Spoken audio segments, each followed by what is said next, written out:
बांग्लादेश में भारत की सबसे बड़ी जीत आखिर जाग गया। बांग्लादेशी हिंदू। बांग्लादेश में भारत की सबसे बड़ी जीत आखिरकार जाग गया। बांग्लादेशी हिंदू। पूरे बांग्लादेश में कुछ ऐसा चल रहा है जो हमने पहले कभी नहीं देखा। भारत की एजेंसियों ने सिर्फ 24 घंटे में गेम पलट दिया। ये वही बांग्लादेश है जहां कट्टरपंथी खुलेआम एंटी इंडिया नारे लगा रहे थे, लेकिन अब हालात पूरी तरह उलट चुके हैं। सुनिए बड़ी बात, बांग्लादेश की सियासत। दो मेन पार्टी हैं, एक आवामी लीग जो शेख हसीना की प्रो इंडिया पार्टी है और दूसरी बीएनपी यानी बांग्लादेश नेशनलिस्ट पार्टी जो हमेशा से भारत विरोधी रही है। आने वाले चुनावों में बीएनपी के जीतने की पूरी कोट संभावना है और यही बात भारत के लिए चिंता थी, क्योंकि अगर यूनुस और बीएनपी दोनों ही सत्ता में रहेंगे तो भारत विरोध और बढ़ेगा। लेकिन अब तस्वीर बदल रही है बीएनपी का। खुद का स्टैंड बदलने लगा है बीएनपी, जो अब तक भारत की दुश्मन मानी जाती थी। उसने अब अपने ही कट्टरपंथियों का भंडाफोड़ कर दिया है। हादी की हत्या का इल्जाम बीएनपी ने सीधे यूनुस पर लगा दिया है। यानी ये वही बीएनपी है जो अब यूनुस और जमात जैसे इस्लामिक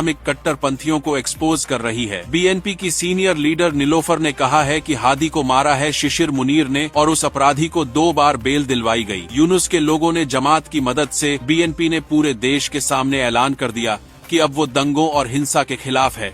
उसने खुलेआम कहा कि पिछले 48 घंटे जो दंगे चल रहे हैं वो राष्ट्रीय शर्म है। बीएनपी अब स्टूडेंट नेताओं और इस्लामिक कट्टरपंथियों के खिलाफ खड़ी हो गई है। यानी पहली बार बीएनपी भारत विरोधी ताकतों से दूरी बना रही है। ये भारत के लिए एक ऐतिहासिक जीत है। और इतना ही नहीं, अब देखिए भारत का कूटनीतिक दांव। प्रधानमंत्री मोदी ने पहली बार बीएनपी की नेता खालिदा जिया को जन्मदिन की शुभकामनाएं दी। ये सिर्फ एक मैसेज नहीं था, ये भारत का मास्टर स्ट्रोक था। भारत ने पहले ही कनेक्शन बिल्ड कर लिया है बीएनपी की टॉप लीडरशिप से, ताकि जब वह सत्ता में आए तो भारत समर्थक नीतियों को अपनाए। यानी अब भारत एक नई स्ट्रैटेजी पर काम कर रहा है।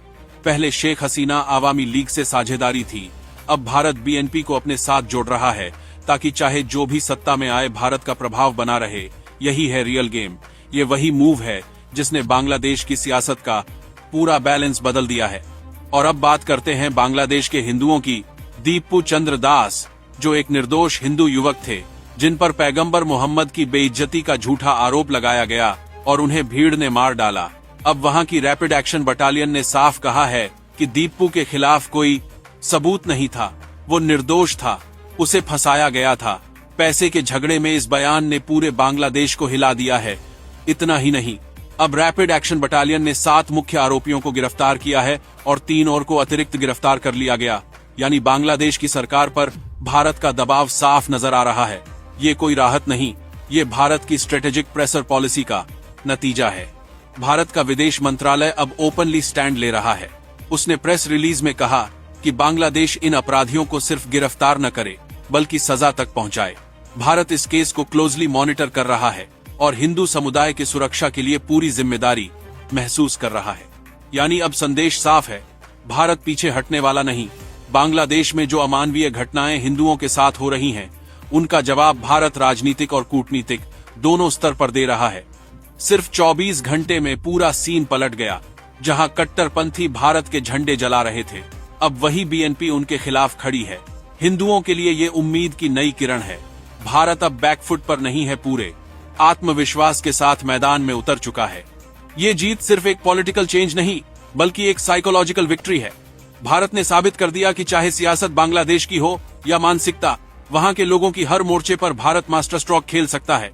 तो संभल जाओ दुश्मन, क्योंकि दिल्ली अब सिर्फ देखती नहीं जवाब देती है और बांग्लादेश अब सिर्फ पड़ोसी देश नहीं रहा, अब ये भारत की जीत का ग्राउंड है। अगर आप भी भारत के साइलेंट अधिकारियों के साथ है तो ये वीडियो शेयर कर समर्थन जरूर कीजिएगा। जय हिंद।